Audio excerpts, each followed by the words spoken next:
Right, friends, a long time ago there was a guy by the name of John. And John was a great man of God. And in fact, you know what? Jesus regarded him as the greatest prophet ever. And Jesus held him in very, very high regard. And yet one day, John started to doubt. He was just arrested, and eventually he was beheaded because he offended some people. He spoke the truth, and in the process he offended some people. They didn't like that, so they chopped off his head. It's not so nice ending for him. Anyway, just after he was thrown in prison, he started to doubt. He heard God speak to him. He knew that God revealed that Jesus was the one, the Messiah, the one who was supposed to come. And so he knew that. He knew that Jesus said, "This is the one." Or God said, "This is the one, Jesus is the one." But he started to doubt this great man of God. So after he was thrown in prison, he sent his disciples to Jesus to just go and make sure. He said, "Are you really the one, or should we wait for somebody else?" So the disciples of John went to Jesus and to ask him this question. And then they found Jesus while he was busy helping a lot of people, healing people and just making a difference in people's lives. And they saw Jesus doing that. And then Jesus said to them the following. He said, "Go back and tell John what you have seen and heard. The blind can see. The lame can walk. Those who suffer from dreaded skin diseases are made clean. The deaf can hear. The dead are raised to life. And the good news is preached to the poor. How happy are those who have no doubts about me." So in other words, Jesus was saying to John, "Listen, John, look around you. Just open your eyes and look at what is happening in people's lives. Just look at what is happening in people's lives. Look at the fruit, and you will know what type of tree is growing. If you see apples hanging from a branch, it's most probably an apple tree. If you see thistles or thorns, it's not. So if you know the answer, John. You know the answer. Just keep believing. Do not doubt." That was in essence Jesus' message to John. Now I think this must have been a great encouragement to John. Just knowing that the events that he helped set into motion when he baptized Jesus would eventually lead to people all over the world experiencing God's grace and God's redemption. Now friends, whenever we experience doubts in our lives about the path we're on, about the path that God has set us on, I think we would be wise to follow Jesus' advice and just open our eyes to what is going on around us. Let me put it this way, by the way. A little over a year ago, we started on a journey in this church. That's been took us along quite an interesting path. And I think there were probably some times where some of you, like John, who was a great man of God, started to doubt, started to wonder, but, did we actually hear from God? Are we on the right path? Are we following the right route?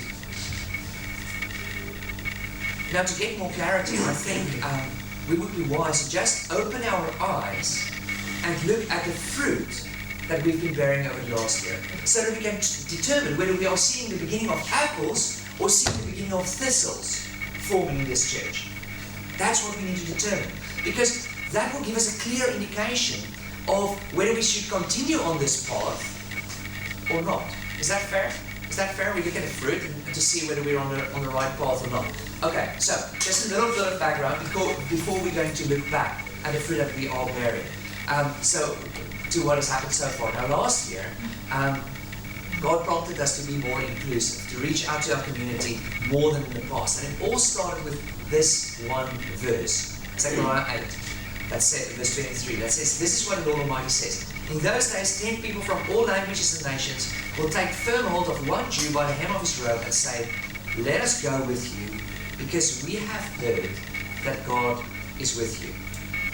Now, we felt it was a very clear directive from God that we should act in such a way that people from other backgrounds than ours should come to us and say, "Hey, whatever you've got there, we want something of that as well.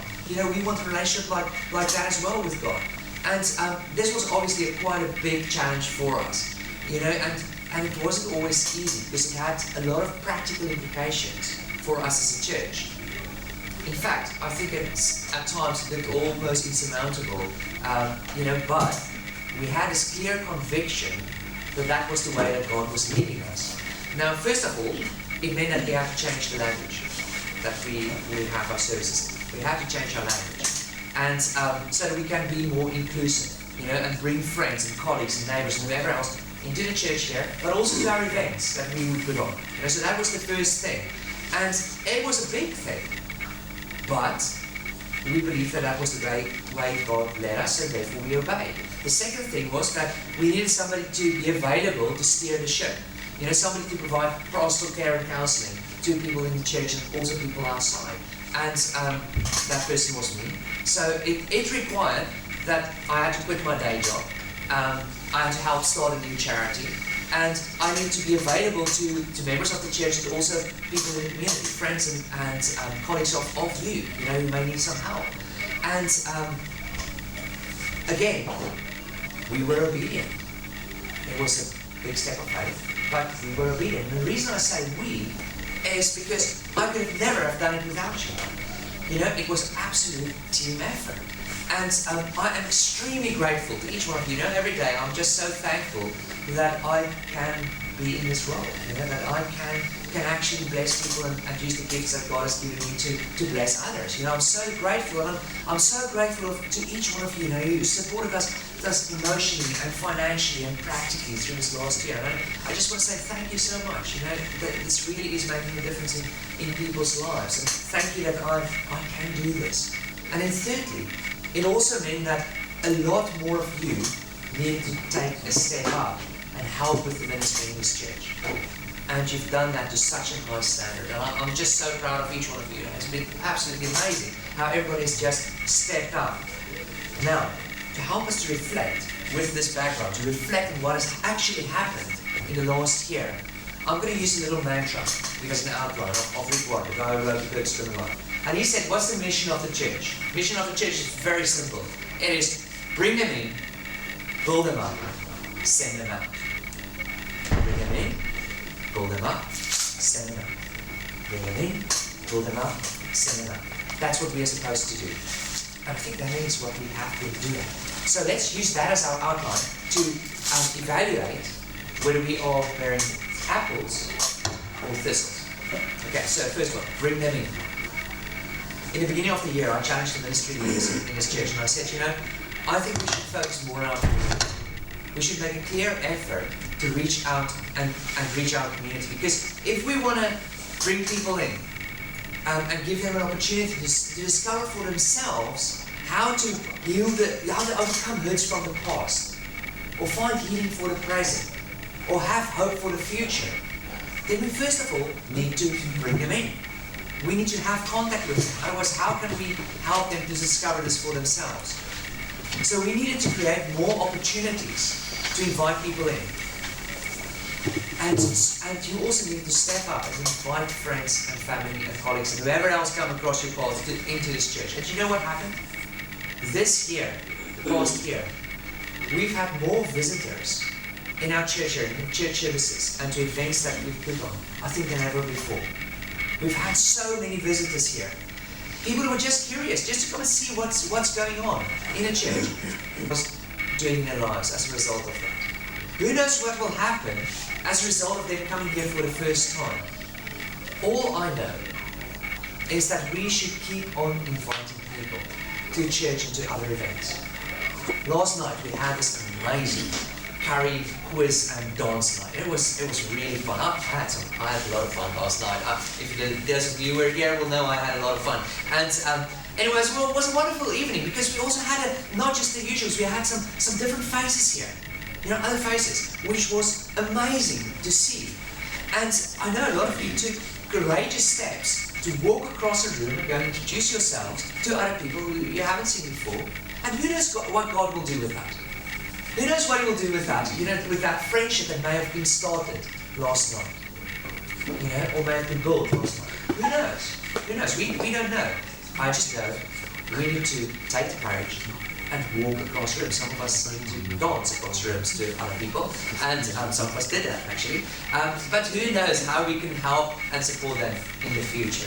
Who knows?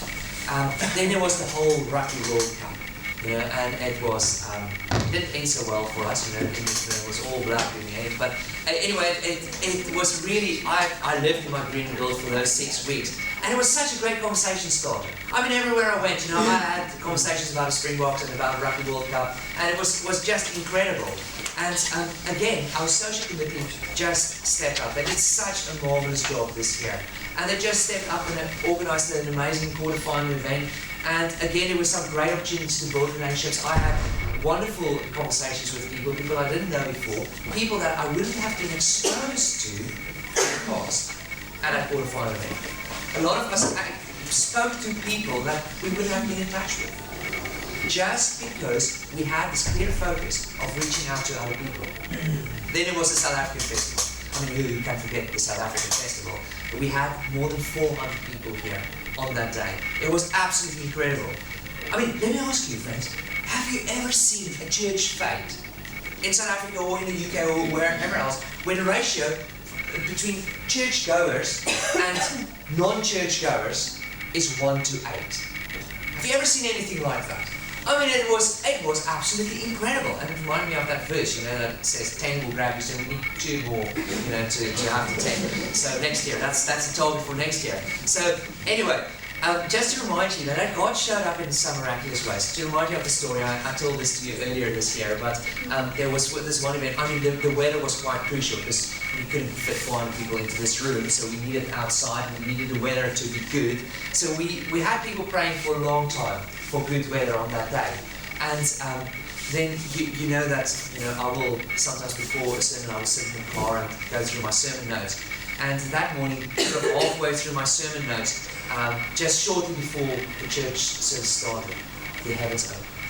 I mean, it wasn't a drizzle; it was a storm. It was just coming down really in bucket loads, and the wind was blowing, and it was terrible weather. And I just sat there and thought, oh, what now? You know, what now? And I just got this clear whisper, just this clear idea from God saying to me, you know, don't worry, just focus on what you need to do. So, okay, so I took my sermon notes and I looked down, and I kid you not, the next words on my sermon notes was, maybe Jesus is whispering to you today, do not be afraid, just believe. And I got this chill down my spine, and I just knew that God was whispering that to me, you know, on that day. Through my own notes, you know, it was whispering that to me and saying to me, just believe, you know, He will take care of the weather, whatever that may mean, He will take care of it. So anyway, so I got out of the car, and as I am, you know, I immediately forgot it again. And so I got out, and somebody said something about the weather, and I was on the point of saying to them, yeah, it's a pity about the weather. And then I remembered my encounter in the car, and I said to this person, don't worry, it's going to clear soon. And the moment I said it, I knew it was true. The moment I said it, I knew without a doubt God was going to do something amazing. And then we sang some great songs, and I had this opening prayer, and it went along the lines of, you know, what I said was, Lord, thank you so much that we could see you in the storm earlier. And thank you so much that we are going to see you in the sunshine a bit later. I mean, that was a bold prayer. If I ever prayed a bold prayer, that was a bold prayer. I put all my eggs in one basket. You know, I trusted God with abandon, all in one basket, because I knew that God was holding the basket. I knew He was holding the basket, therefore I could do it. And I knew He would do it. Do you know what happened next? I started preaching, and as I got to this line in my sermon, and I said, maybe Jesus is whispering to you today, do not be afraid, just believe. And as I said it, the sun broke through the clouds and it shone in. And it gave me some shivers, you know, it was incredible. And you know, the rest of the day was amazing. The sun shone the rest of the day, and it was just an incredible day. And it was such a significant moment for me, because I knew what happened in the car. And I knew how significant it was when I stood here and the sun shone through, and I said that. It was incredible. It strengthened my faith immensely. Friends, the point I'm making is that God wants us to reach other people. He wants us to go after that one lost sheep. We just have one visitor in here. Who knows, maybe that is just that one lost sheep that God has placed us here to go and reach. And He wants us to extend the hand of friendship to others, especially those who have been alienated by the circumstances. He wants us to reach out to other people who are hurting. He wants us to cross barriers and just reach out with His love to other people, whoever they may be, whatever their background may be. But we also know that we can't do this on our own. We need God in this. And He showed up in some miraculous ways this year. There are so many ways that He's just shown up in different encounters with people, and also here in our church services. Now, at our next church service, friends, we are going to have one last great event of this year. And I would like to challenge you to invite as many people as possible to that. Friends, neighbors, colleagues, the postman, whoever else you want to invite them here.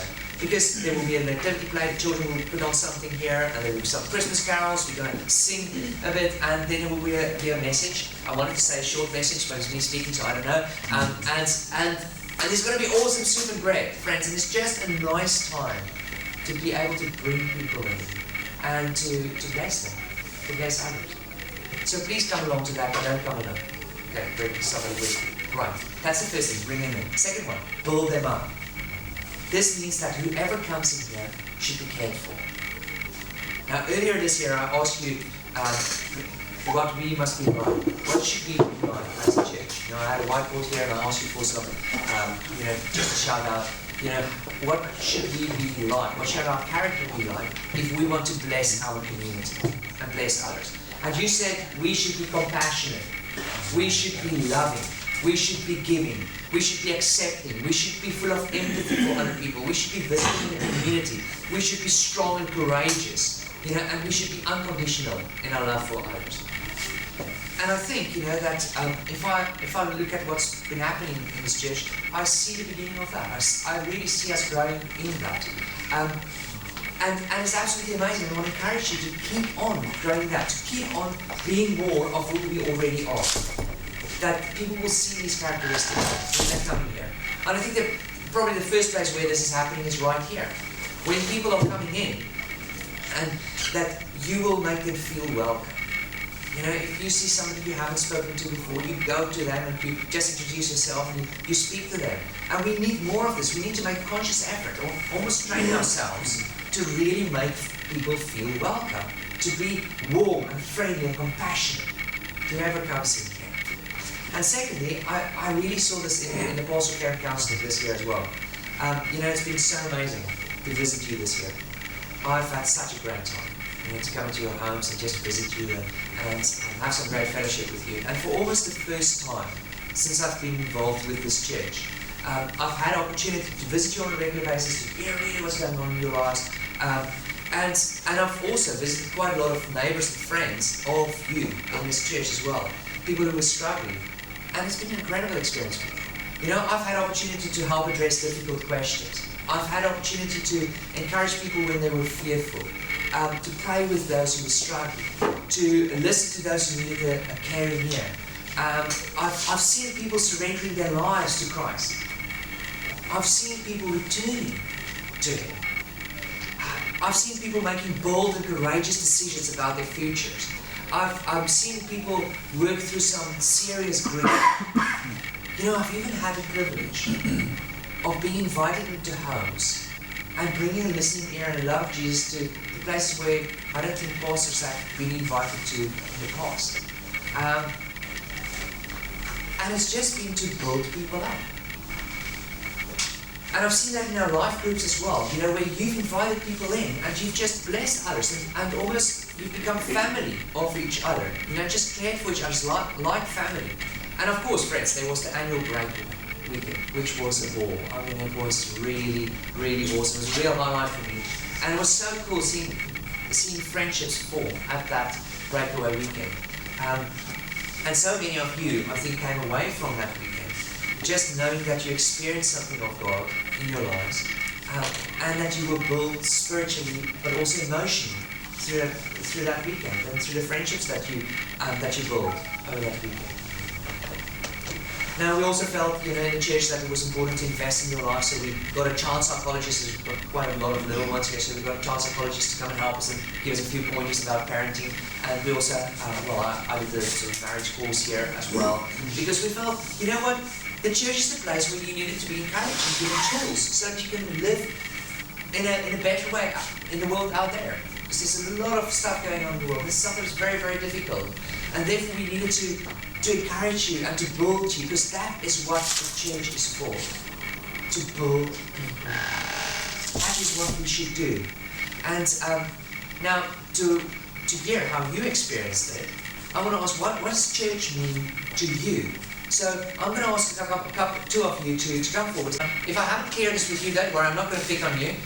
So everybody relax, that's except Vicky and Sean. You don't relax, you come up here please. If you can just come and tell us, both of you, yeah, both of you. Or just, come back. You're not supposed to be that nonsense. Okay, well,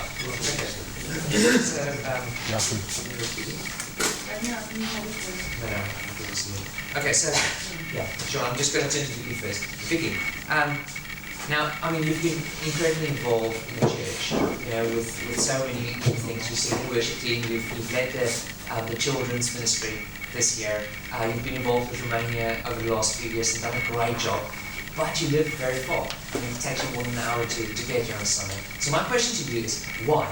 What does church mean to you and this church in particular? We started to come to this church because we knew in the UK we were looking for a home away from home. And we found it here, we found family here. We continue to go to this church, and we've just had these amazing opportunities to grow, and I've grown in my faith so much through opportunities like the Romanian outreach. Our life group has carried us, and me specifically, through some really tough times, and they've always been there for me, praying for me, it's been amazing. We continue to come to this church because I want to give back what you guys have given to me. I want to be a blessing to you as much as you've given to me. So yes, that's what church means, specifically this church, this family means to me. That's great. Thanks, Vicky. Right, now Sean, you've had quite an interesting year as well. I think it wasn't always that easy for a job. You moved house recently as well, as that was stressful in yourself, and then you put yourself out there to go to Romania for the first time. Really took yourself out of the comfort zone. My question to you is, with all this happening, what does church mean to you, and what does this church mean to you? I mean, why did you do all that? Jacob, when he spoke to me, said I have to do this in 30 seconds. I said, well, that's 2 words, Jacob, how do you expect me to do that? But in any case, what this church meant to me at the beginning was, certainly with the trials and tribulations that we've had as a family, was safety, family, support, and a safe place to come, where you knew that there were people who cared, who really cared, and who were very supportive of you. Then the Romania trip came up, and I've always had this thing about saying, how do you live your faith? How do you really live your faith? And how do you show people that you care about them? And Romania taught me a few things, because it definitely showed me that no matter how down and out you are, what your situation is, your faith is what should be carrying you through that. And it truly can and will. And that's what the church is.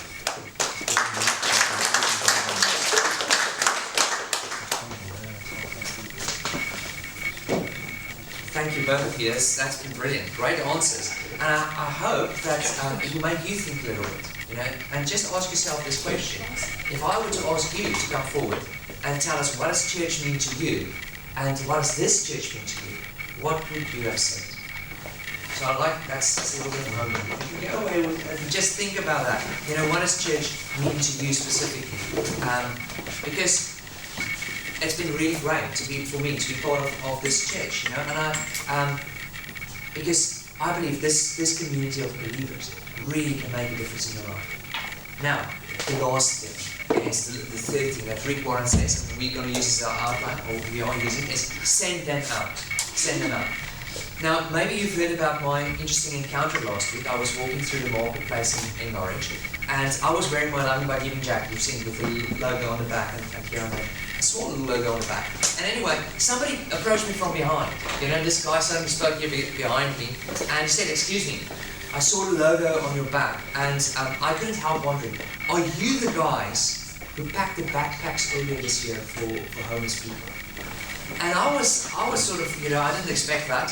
I didn't think anybody knew about that, you know, that we were that. But I said, yes, and he just continued, and he said, I was one of the people, of the homeless people who received your backpacks. And I just want to thank you personally for what you've done. And everything that you've put in there, you know, the socks and the hats, and you know, it's been just so great for me to receive that. He said, and even the, you know, just the £5 voucher that you put in there for Tesco's was just such a kind gesture. He said, it was just so great to receive that from you, and I just wanted to personally thank you for what you've done. And now this guy was still homeless, but he was now selling the big issue, you know, trying to slot back into society. And the backpacks just helped him, you know, to make him think, but there are still people who care. There are still people who care. And it gave him hope to just continue. And it also helped him practically in the process, because he got this little backpack with some things that helped him when he got out of prison. And it was just an amazing blessing. And after I spoke to him, I was extremely encouraged. I was just so encouraged by that, because I knew that we are actually making a difference in people's lives. That was the first thing that encouraged me. The second thing was that people are beginning to recognize us on the streets of Norwich. If a stranger comes up to you, see a little logo on your back and say, you know what? We know what you're doing. We just want to thank you. That is beginning to make a difference. And if you think about it, friends, those backpacks were packed by children between the ages of 2 and 11. Children packed those backpacks. And we are teaching children and adults here in this church that we can all make a difference in the world that we live. And that is the way that God wants us to live, with an open heart and an open hand to others, to people in need. And you know, I've been so amazed by you guys, by the way you, us, as a church, have reached out to other people. We together, we sent 10 tons of clothes and toys and bedding and bikes to people in rural Romania. People who are living in terrible, poverty-stricken circumstances. And it's making a difference in their lives. You know, I know how you've used your networks and to get all those items together, to put it in a container. I know the effort that went into packing it, storing it, bringing it, carrying it, you know, and I know you put a lot into that. Now, I'm sure you saw a little video clip of when we packed it, but I haven't really told you what the impact of that was. So I thought maybe if I just show you what Roro said. Roro is working in Romania as a missionary, and if Roro can just quickly tell us what happened to the stuff and works it on. We've sent this London by Giving truck to you, and I was wondering if you could just quickly tell us where did it go and how was it used, all the stuff that we sent you. Sure, that big truck was a great blessing. So we drove up to Brașov. In this area we have our headquarters here in Limba. So we unloaded it, and then from here we sent it all across especially the southern part of Romania, where it's the least evangelized part of the country. So from here we had a truck that took some apart and drove down to Constanța, next to the Black Sea area. So from here our contacts distributed it in all this area. And then another truckload went from here to the south of Bucharest, which is the gypsy area where you've been involved in the previous years, Steria and Pădureni and all that area, so down here. And another load went from here down to Petroșani area. And from here it was distributed all around this area and also up down to this area, so this part.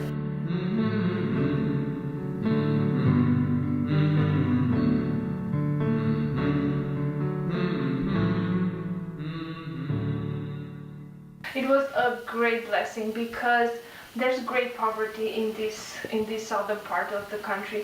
So there have been many stories personally when people have distributed them, and one of them is this little boy. He has a speech problem. He can't pronounce his words right. So his family invested all their money to take him to a special school, a special doctor and everything. So when we took some nice clothes to him, he was so happy because they didn't have enough money to buy also clothes for him and school starts soon in Romania. So he was very happy that he can have new clothes when he goes back to school in September. Another lady, she's old and she has Alzheimer's, and because of that she can't really go shopping by herself, and then all the time she needs a company, and she doesn't really go out of the house much.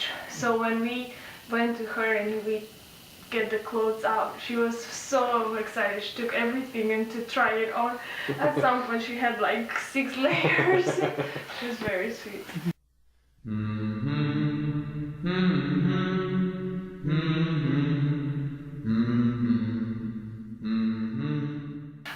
Next to Brașov in Bod, we have a partnership with the church there.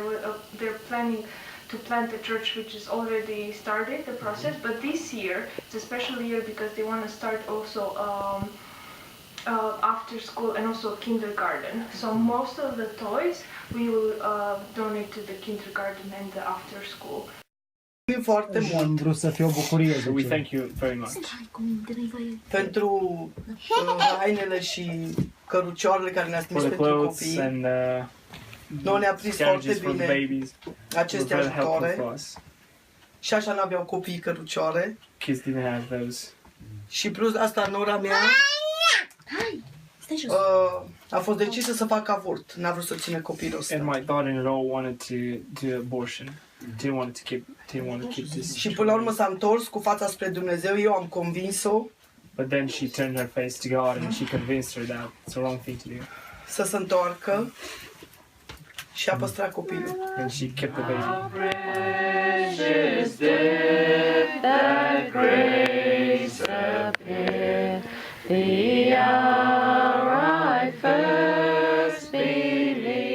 Oricând ușile vi sunt deschise. Our doors are open to you anytime. That is just the thing, friends. It's when you get an opportunity and when God has prompted you to do it. Do it. You know, and I've seen how you've been doing it this year, and I'm so proud of all people doing that. And well done, thank you for doing that and sharing that. And you know what, while we were in Romania, we saw literally how what we've done there has changed people's lives. And because we've seen what it's done to people, we want to continue with that. You know, we want to continue with that, and that's why we've got this container. We've got a container close to the Sainsbury's here. And I just want to encourage you, you know, we need you and your networks to fill that container. We're planning to send it early next year, and we'll probably send it again to these people in Bod, in Romania, because we've seen what a difference it makes, and I think that can just give them a little bit of a further boost if we send it to that area, and they will distribute it and do distribute it. So please pack stuff if you've got things, especially over the Christmas period, if you want to throw out, you know, put it in boxes, mark it, you know, what's in there, and just bring it to the church. We also have, you know, if you don't want to wait till the next service before you bring stuff, let me know, and we can organise it to be put in the container. But let's all make a difference. You know, previously we had, you know, just the last time those 3 bicycles that we sent. And we just told people a few stories, you know, like the story I told about David, this young 16-year-old lad whose bike was stolen, and he didn't have a bike, and he's the youngest of 6 children. He lives in really poverty-stricken circumstances, and he doesn't get a lot of hand-me-downs. If you're number 6 in the row, not a lot gets to you.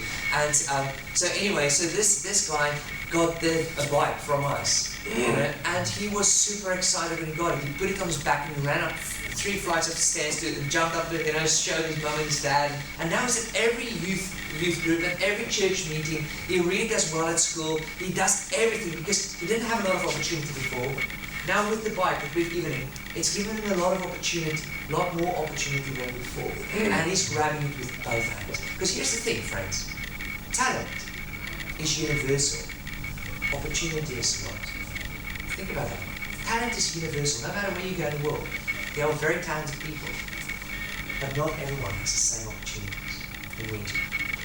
So by doing something like that, we can give them opportunities. And just, word of mouth. Rob, how many bikes do we currently have? How many do you have stored? About 18. 18 bikes already. This is just word of mouth. This is just, we had 3, and we just started sharing the story. I know Annalise shared it with a few people, and Rob and so on. And now we've got 18 bikes already that's going to be fixed up and sent to people to give them more opportunity. So get involved with this. And now, anyway, then of course there was this year's, outreach, and it was great, not just because of the difference we've actually made in people's lives, but also, we had an opportunity to do another building project for them, and we just saw what God could do through ordinary people like you and me. I mean, we didn't have any builders on this year's team. You know me, I'm not practical at all, and anyway, the rest of the team they were better than me. And anyway, so, and again, we just built a prayer room, and I think it's going to be such a blessing over the next few years. Who knows how many years still. It's going to be such a blessing for the people of Romania. And we just also had an opportunity to see what previous projects has done. Like in 2013, we went and we built a missionary center for missionaries to stay in, so that they could reach out to the community and then come back and have a safe place and nice oasis to stay. And this year, we were the missionaries that stayed there. It was just such a blessing to see what difference it made. And in 2012, we went into a yard with overgrown nettles. I mean, friends, I've never seen nettle trees. These were trees. They were proper nettles. They were proper nettles. And we just cleaned out. We worked in the dirt and just cleaned out all the nettles. We cleaned out a place. We dug a toilet, a long drop for them. We, just to use for cleaning when a cleaner came in. We cleaned the building, cleaned glass, fixed the staircase. We just did a lot of work there. And you know what? That is now changed into the Esperanza Church. And what that lady said when she took her daughter, that eventually gave her hope that maybe not abort a child and keep it, and then the truckload came and changed her life. And it's the Esperanza Church, the hope, it means hope, the Hope Church, is now in that place. And we, the ministry they have there it's changing that whole community, and it's impacting the next generation, because they do a lot of work with the children. And we, as a church, our team, 2012, was the spark that created that fire that's burning there. We were the spark, instigated. And do you know that they are still talking about us there? We almost have legendary status there. When we got there, it's like celebrities. They know of us, they know about us. And there was another church there this year, a Chinese church from London, and the pastor came to me, and he just said, he's heard all the stories about our church and what we've done. And he's now seen 3 of the projects that we've done, the prayer room and the one in, the missionary center and that one in Bath. He didn't even see the churches we built at the south. And he thought we were all professional builders in the church. He thought we were a church of builders, and I said, no, we're not. We've got about one older guy in the church, and the rest, are made up of all different other professions. And when I told him what we've done, he was literally taken aback. It was like he took a step back, when I told him this, and he was astonished because he couldn't realize he couldn't believe what God did through us, and then he realized that was the reason. It was God who did that through us. And it blew his mind. You could see the miracle in that. You could absolutely see it. Well, you just have to look at me and my practical skills and look at what's happened, and then that was a miracle. That was all God. And friends, we are still a relatively small church. But do you know what has God done through us over the years? Do you know what he's done? We've managed to build and fix up 3 churches in Bukshani, Stereo, and Bond. We constructed 2 mission centers. And from there, a lot of ministry is conducted in that whole area. So missionaries go out from there. And who knows how many churches are still being started as a result of those mission centers. We've built a prayer room. We've fixed fences and houses and just helped the best people. We've done youth camps. We've done a lot in that area. So in a sense, friends, if if you think about what we've done, we have at least 3 daughter churches. The ones in Bukshani, Hysteria and Bob. 3 churches that exist as a direct result of what we've done in Romania. It exists because of us. Because of God, what He has done through us. We have been absolutely instrumental in spreading the gospel in Romania and changing lives in rural Romania. Friends, let me just put it differently. Let me put it very bluntly to you. There are going to be people in heaven coming up to you saying, thank you for the sacrifices you've made. Thank you for sending a team to Romania to build a church. Thank you for being part of a team that built a church. Because that was the place where I met Jesus Christ. And that is why I am here today. So thank you. You know, friends, what we've done through the years, what we've done this year, what we are still doing is absolutely priceless. Can't put a price on it. It's priceless. It's touching and changing lives here and now, but it's also changing eternities. It's changing people's eternities. So look at the fruit of this church. And let me ask you, what do you see? Hurting people are being healed. Lost people are being saved. Hopeless people are given hope. We are all living with a renewed purpose and a renewed sense of God whispering to us, God speaking to us. A new purpose, and it's giving us significance in our lives. And God is showing up in some miraculous ways in this church and in our community. So what do you see? Do you see apples? Or do you see thistles? Blessed are those, happy are those who do not doubt, but keep on trusting that we are hearing God's voice and we are following His will for our lives, and keep on going where He is leading us. Friends, it's been an absolute honor for me to serve with you this year. It's been an absolute honor. And I'm so proud to be associated with this church and what we stand for here. To make a difference in people's lives, to put our love into action. And it's my prayer that we will continue to follow where God is leading, to follow the path that He has set out for us, but that we will do it with passion, and we will do it with conviction, that we will do it with faith, that we will do it with compassion, that we will do it with humility, and with an all-inclusive, overwhelming love for other people. People who are hurting, people who are struggling. And therefore, let's end this year, friends, with a bang. Let's end it with a bang. Let's invite as many people as possible to our next service, and let's just bless them. Whoever comes in here, let's just love them and care for them. And let's just do something amazing next year as well. And we're going to have services every weekend for the first 8 weeks of the year. Let's do something amazing together.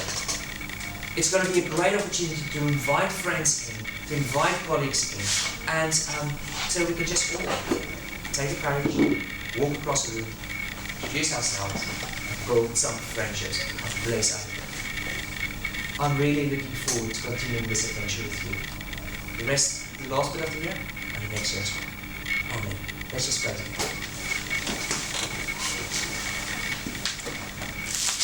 Thank you so much for what you've done in this year, Lord, in our church. Thank you that we can be a part of this, and thank you for the blessing that you've given us to be part of a community like this.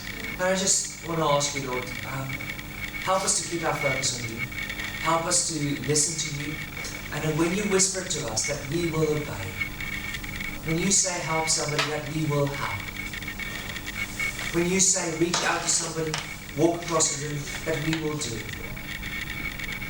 So we want to pray together now for the carol service as well. Lord, that it will be a wonderful day.